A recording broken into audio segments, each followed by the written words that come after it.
Assalamualaikum everyone. Welcome to my YouTube channel Chemistry by Misha. Today we are going to discuss about our chapter number 17, topic number 8, which is about uses of group 2 elements and compounds.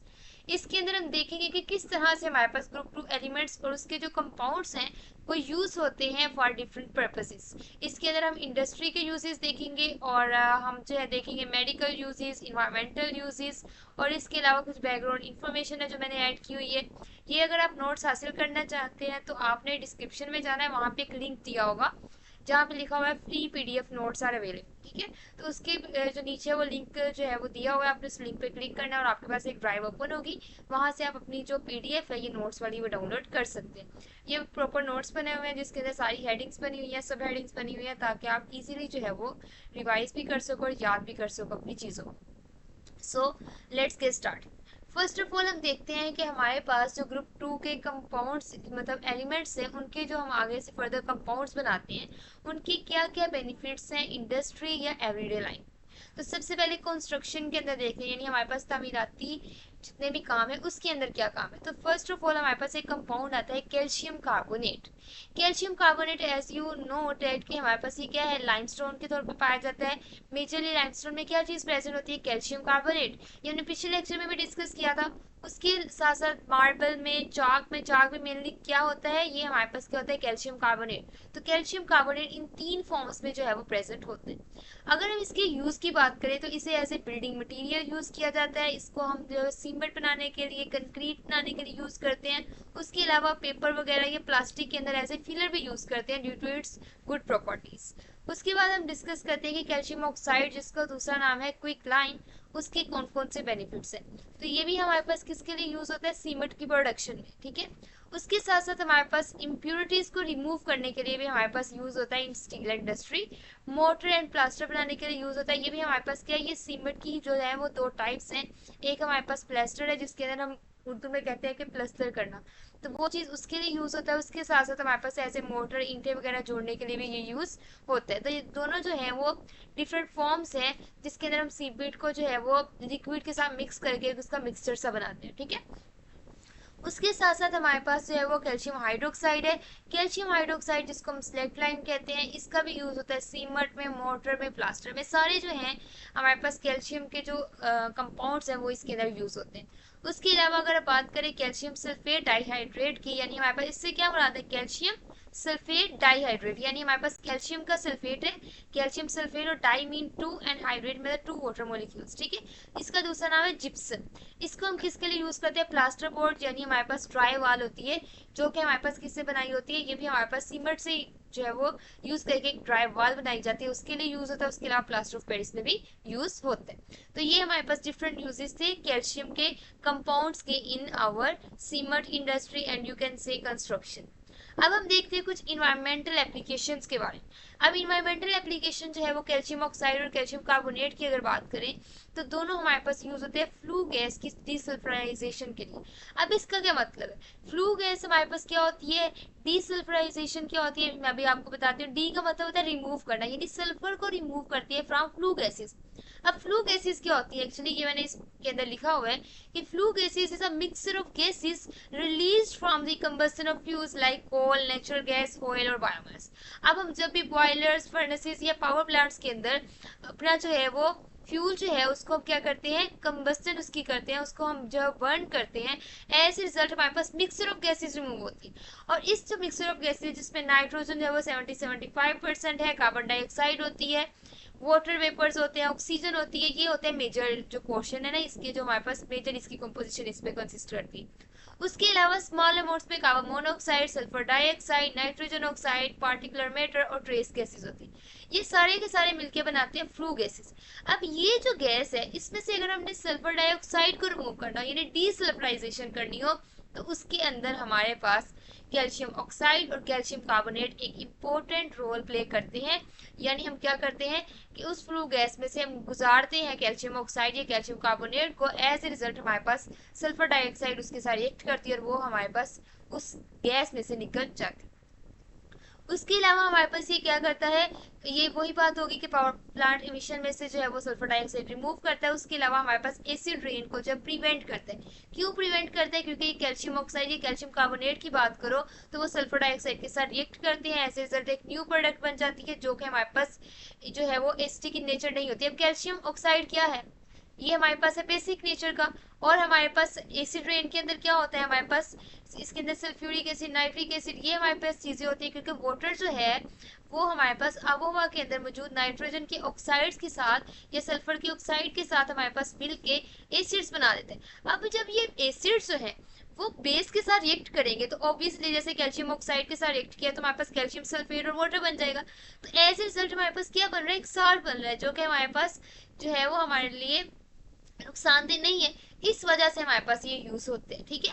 उसके बाद अगर हम magnesium oxide की बात करें तो इसको हम रिफ्रैक्टरी मटेरियल के तौर पे यूज करते हैं लाइनिंग फर्नेसेस के अंदर, क्योंकि इसका जो हाई मेल्टिंग पॉइंट है इस वजह से हमारे पास फर्नेस के अंदर वाली जो लाइनिंग होती है, क्योंकि फर्नेस में हमने देने होती है हाई हीट, तो उसके लिए हम जो है वो यूज करते हैं, ठीक है। हाई मेल्टिंग पॉइंट है तो इसका ये फायदा होता है कि हमारे पास जो लाइनिंग है उसकी महफूज रहती है। अब उसके बाद हम देखते हैं मैग्नीशियम मेटल के यूज, यानी एलिमेंट के यूज। मैग्नीशियम मेटल जो है वो लाइट वेट होती है, इसलिए हमारे पास ये लाइट वेट अलॉयज बनाने के लिए यूज होती है, जैसे एरोस्पेस यानी हमारे पास ऑटोमोटिव, यानी हमारे पास क्या है, इसके अंदर हम जो है व्हीकल्स बनाने, जो लाइट वेट बनाना चाहते हैं, उसके साथ साथ हम जो है वो जो हवाई जहाज या इस तरह के हमारे पास जो है वो चीज़ें जिसको हमारे लाइट वेट रिक्वायर है, यानी हमें क्या वेटेज क्या चाहिए, कम हमारे पास वेट हो ताकि वो ज़्यादा अच्छे से उड़े, तो इसके लिए हम जो है वो लाइट वेट अलॉयज जो है वो मैग्नीशियम को यूज़ करके बनाते हैं। उसके अलावा ये फायरवर्क्स और प्रेयर्स के लिए यूज़ होता है, क्योंकि मैग्नीशियम की हमने प्रॉपर्टी पढ़ी थी कि जब हमारे पास ऑक्सीजन की प्रेजेंस में बर्न करते हैं तो ये हमारे पास जो है वो अल्कलाइन अर्थ मेटल्स जो है वो डिफरेंट कलर्स प्रोड्यूस करते हैं, और मैग्नीशियम के केस में ब्राइट वाइट लाइट प्रोड्यूस होती थी, इस वजह से हम इसे फ्लेयर्स और फायरवर्क्स में यूज करते हैं। अब हम बात करते हैं स्ट्रोंशियम के कंपाउंड्स की। अब स्ट्रोंशियम का जो कंपाउंड है ये भी हमारे पास, ये किससे फैमिली से बिलोंग करता है, ये भी अल्कलाइन अर्थ मेटल है, तो हम कह सकते हैं कि ये भी हमारे पास फायरवर्क्स वगैरह के लिए यूज होता है, क्योंकि ये भी जो हमारे पास कलर जो है फ्लेम्स देते हैं, ठीक है। उसके अलावा ब्रिलियम भी जो है वो यूज होता है। अब हमारे पास जो ब्रिलियम है ना, ये होता है वेरी वेरी स्ट्रॉन्ग, ठीक है, क्योंकि इसका स्मॉल साइज है और ये वैसे भी हमारे पास एक स्ट्रॉन्ग अलॉय है।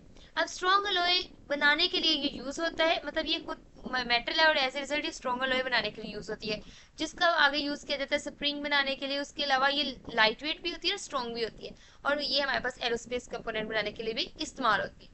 उसके अलावा इसको एक्सरे ट्यूब में यूज किया जाता है, क्योंकि ब्रिलियम के लिए हमारे पास जो एक्सरे है वो हमारे पास जो है उसके साथ रिएक्ट करके कुछ भी जो है वो फर्दर रिएक्शन आगे प्रोसीड नहीं करते, ये हमारे पास एक्सरे के साथ के लिए एक ट्रांसपेरेंट मटेरियल के तौर पे एक्ट करती है।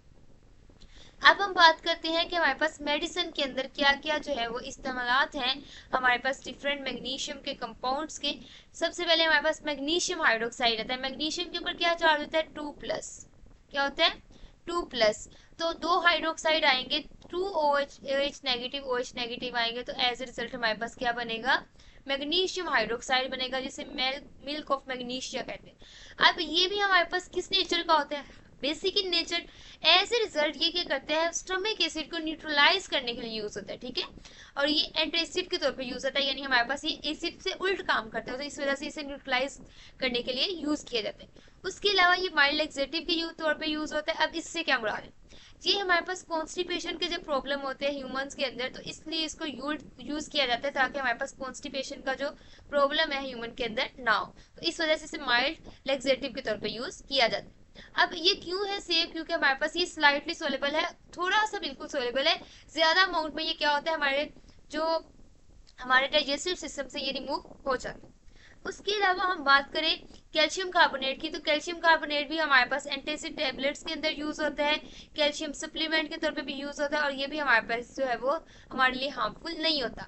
उसके अलावा हमारे पास ये जो है वो मेंटेन करता है स्ट्रॉन्ग बोन्स को, क्यों करता है, क्योंकि ये कैल्शियम सप्लीमेंट के तौर पे, और कैल्शियम जो है वो हड्डियों को मजबूत बनाती है और दांतों को भी मजबूत बनाती है। उसके अलावा ये ऑस्टियोपोरोसिस से बचाता है। ऑस्टियोपोरोसिस क्या होता है, ऑस्टियोपोरोसिस हमारे पास क्या है, हड्डियों की जो बीमारी होती है जिसमें हड्डियों के अंदर से जो है वो इतना वो वीक हो जाती है कि वो टूट फूट का शिकार हो जाती है, तो कैल्शियम जो है उसकी वजह से हमारे पास, क्योंकि ये कैल्शियम सप्लीमेंट है, तो एज ए रिजल्ट ये बेनिफिशियल होती है इन ऑस्टियोपोरोसिस।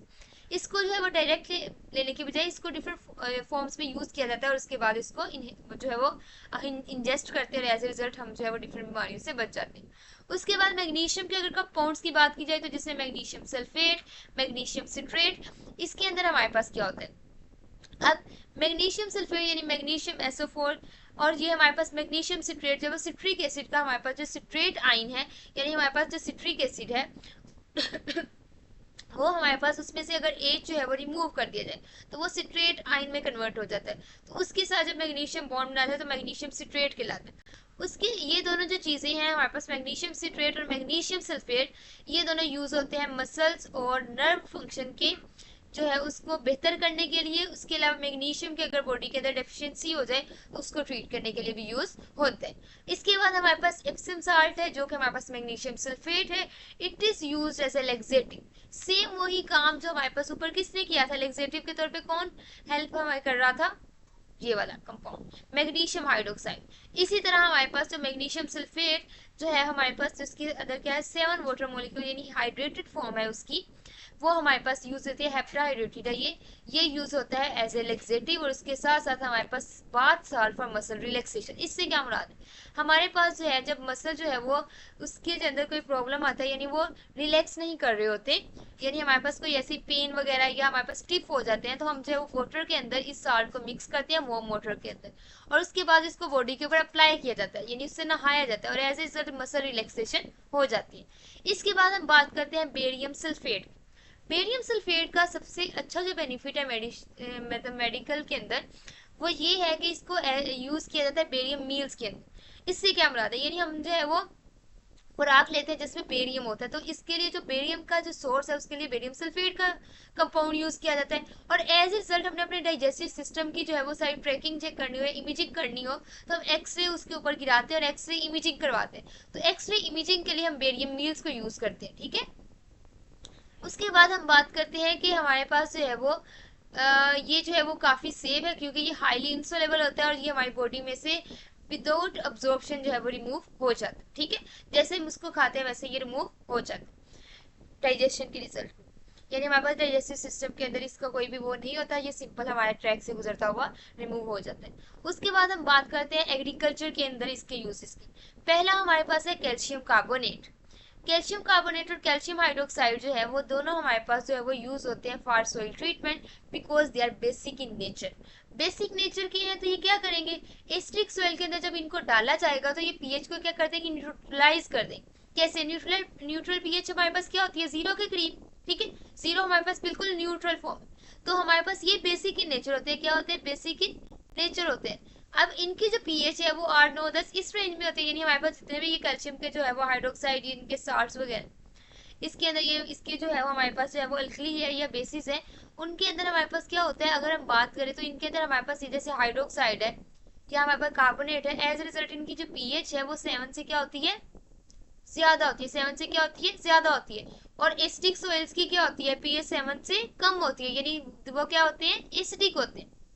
और जब दोनों को मिक्स किया जाता है तो बेसिक और एसिडिक मिल के हमारे पास जो सोइल है उसको जो है वो न्यूट्रलाइज कर देते हैं। ठीक है, तो ये इंक्रीज करते थोड़ी सी पीएच उसकी, यहाँ तक कि उसकी एसिडिटी जो है वो कंपनसेट हो जाती है फ्रॉम बेसिसिटी और एज रिजल्ट वो न्यूट्रल हो जाता है। जब हमारे पास एसिडिटी कम होगी तो ऑब्वियसली हमारे पास क्रॉप की जो ग्रोथ है वो अच्छी होगी। उसके बाद हम बात करते हैं प्लांट न्यूट्रिशन की।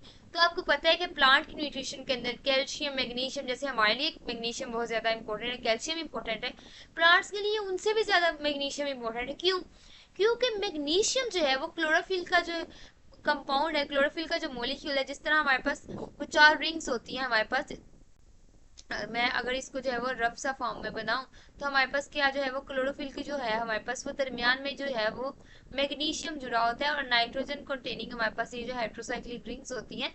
मैं इसको बनाना नहीं चाह रही, ये आपके सिलेबस का पार्ट नहीं है। ठीक है, तो सिंपली हमारे पास उसके जो मेन स्ट्रक्चर है क्लोरोफिल का, क्लोरोफिल ए का, उसके अंदर हमारे पास क्या प्रेजेंट होता है, मैग्नीशियम प्रेजेंट होता है। और अगर मैग्नीशियम की कमी होती है तो ऑब्वियसली क्लोरोफिल का जो मॉलिक्यूल्स है उसके अंदर वो सेटअप सारा खराब हो जाएगा। तो क्लोरोफिल जो है वो उनकी जो क्वांटिटी कम हो जाएगी तो हमारे पास जो प्लांट्स हैं उनके पत्ते ग्रीन से जो है वो येलो होना शिफ्ट हो जाएंगे। ठीक है, इसलिए हमारे पास क्लोरोफिल के अंदर हमारे पास जो है वो मैग्नीशियम क्योंकि एक मेन कंपोनेंट है तो इस वजह से इनको मैग्नीशियम बहुत जो है वो ज़्यादा जरूरी होती है इनके लिए। उसके बाद अगर हम बात करें तो क्लोरोफिल का रोल क्या होता है, किसके अंदर होता है, फोटोसिंथेसिस के अंदर। तो ऑब्वियसली मैग्नीशियम की कमी तो क्लोरोफिल की कमी, क्लोरोफिल की कमी तो फोटोसिंथेसिस की कमी, फोटोसिंथेसिस की कमी तो प्लांट की ग्रोथ रिटार्डेशन हो जाएगी। उसके बाद अगर कैल्शियम की बात करें तो कैल्शियम जो है सेल वॉल की डेवलपमेंट में यूज होती है। अब हम बात करते हैं कुछ फर्टिलाइजर्स की, जिसकी एग्जांपल में कैल्शियम नाइट्रेट, मैग्नीशियम सल्फेट है, एप्सम सॉल्ट है जिसके अंदर 7 वाटर मॉलिक्यूल्स से हाइड्रेटेड फॉर्म है। ये दोनों जो है वो इनको एसेंशियल न्यूट्रिएंट्स के तौर पे यूज किया जाता है ताकि हमारे पास जो प्लांट की ग्रोथ है वो बेहतर से बेहतर हो। ये था हमारा आज का लेक्चर, जिसके अंदर मैंने आपको सारे पॉइंट्स क्लियर कर दिए। अगर कोई भी आपकी कंफ्यूजन हो तो आप जो है कमेंट सेक्शन में पूछ सकते हैं, और इस चैनल को जो है वो दूसरों के साथ शेयर कीजिएगा, वीडियो को दूसरों के साथ शेयर कीजिएगा ताकि ज्यादा से ज्यादा बच्चों तक ये वीडियो पहुंच सके। Thanks for watching my video. Allah Hafiz.